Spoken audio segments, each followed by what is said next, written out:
텐진 비오네 능보.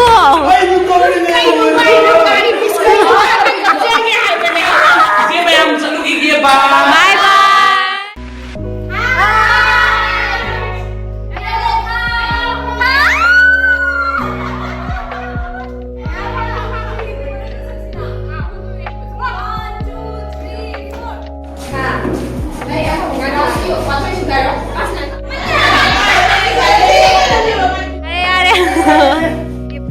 Thank you.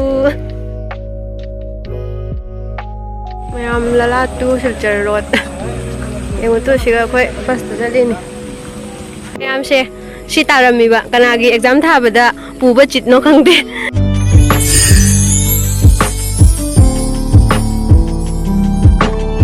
Hi mayam pumna mapu kuya matungda aigi channel la tarang actually do ai video kapta ba kuya no ko do akhoi gi exam se ngarang loi ya ba do bai ngasi se kaino assignment submit tawraga adoi phaiba tawdoi ne ba ko adu ai hajik ket kaina thoreng machine no se no se phajana chu hajik ai chale bi no se sum chu ri ba pura jam phida ba adu ki oidre do mayam aina hu chale se phung pan khara he ya ko ai se festival to adu chat kaina to ni ai gi assignment do adu do typing to ba loi ya ba loiraga arang marade chingthok ni ba chingthok pa se marang piram ni ba do masi loraga degi submit to doi ni ba ko do gi kharang nan da chatle arang marade u chang doi na do di mayam sum kha ta ni na si tan bi shi pat ta ba to wi se sing su chaw khalak to re tu sing se chi gai khara he na chawram ya ba na mu marak amano kana chu bu do aduga do haji khatang handa ya doi marang de mu lep ta na chu ba shi amu do khara chaw khale khang de gula jawrak to ra Ma'am, yung ito ada jum hobol di siya. Kasi siya ko'y kakawal gini ako ko. Kasi gani na hane, kano road ne. Kano day makong lewe na kakahulan di baywan. Jum taba da hapa road pa walem tarak dre. Adik to eh.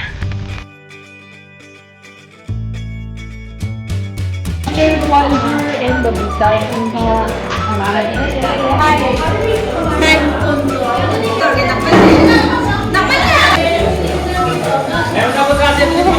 Achapo din na ri chabagi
mau nào mà cho tin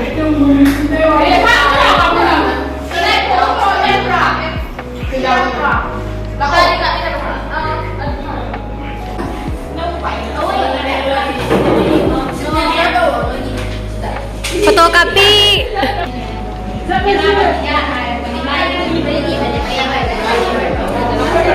Aroy ba numit class ta phamba class tàu ba lối aroy ba numit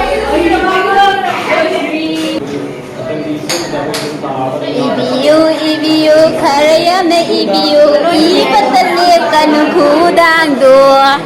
chị chị Sonia hamoi gi wapong phong doi aloi ba oi na koi loi na inari ika thamoi gi warol iri kapo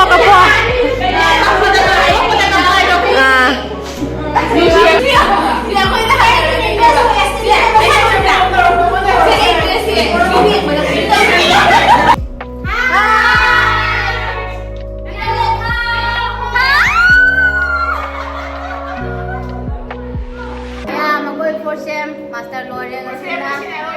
sina lawyer why same 1 2 3 4 hudu lagi pamistuna karigi amu nihanari long the pro aigi kamose amor kuragi nang Tadi backrit Ming mày ăn rồi cái đấy Bye bye Cốc cái cốc tuy nọ Ai gì thôi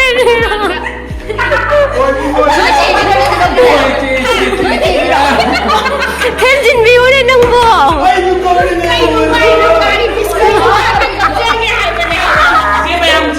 Bye bye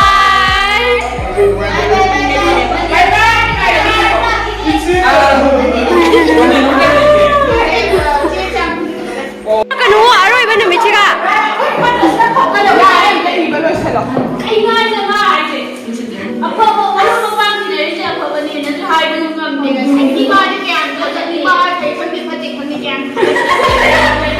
Rồi bỏ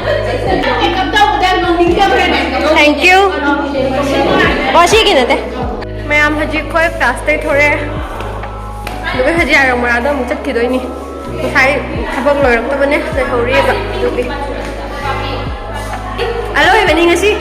ai gida na ba tha ba yam long si de ka mai nong ni na yam long si de Hai gida ngasi aroi ba no me cha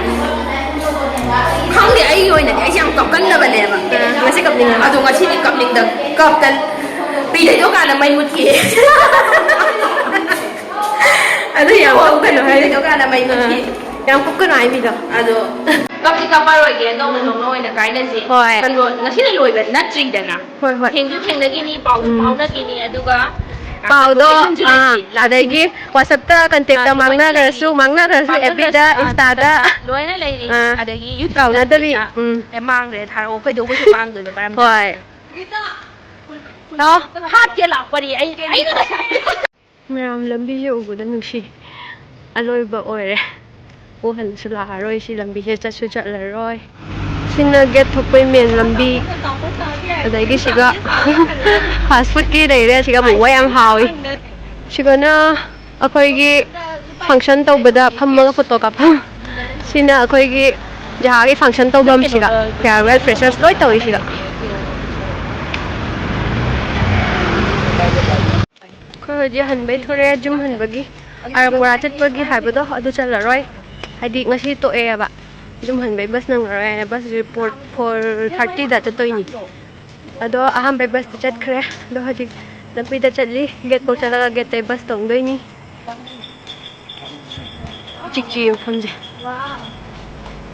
Yam se si tarami ba kanagi exam tha bada puba chitno khangde nan tha na le hore engineering department gi nyai moi gi chitche koina lakpada siche loi phul loirame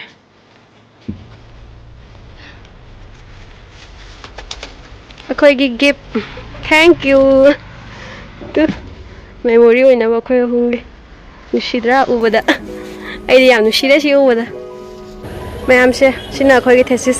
khoi haidi amam phonge ba isa gi tongan ba topic da ama khak submit to kare du ama khak na isa da thambai Kaya hayam ka na pai Assam University Ngasi siya video khara am lahoge aroy ba memory ni na Natro Mayam get che uraga yam nusi Nangai di siga abda tamba phanga di ay na Khalami hajik tamba loire Sidi handak ta nung na sarin Akoy na loiram dahil siga Mayam lala tu Silchar Road Yung ito siga akoy basta dali ni As nung susuri na akoy na layri siya nung sa thali niya Du ni peso porak te pe gai dali hore Nung sa thali Nasi de akoy baganda way na koy re Ure ba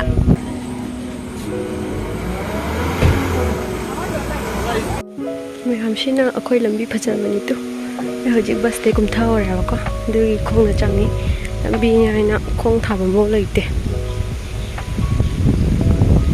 ꯐꯖꯩ ꯌꯦꯡꯉꯣ ꯅꯨꯡꯁꯤꯠꯁꯨ ꯀꯟꯅ ꯁꯤꯠꯂꯤ ꯅꯣꯡ ꯆꯨꯔꯛꯇꯣꯏ ꯃꯥꯜꯂꯦ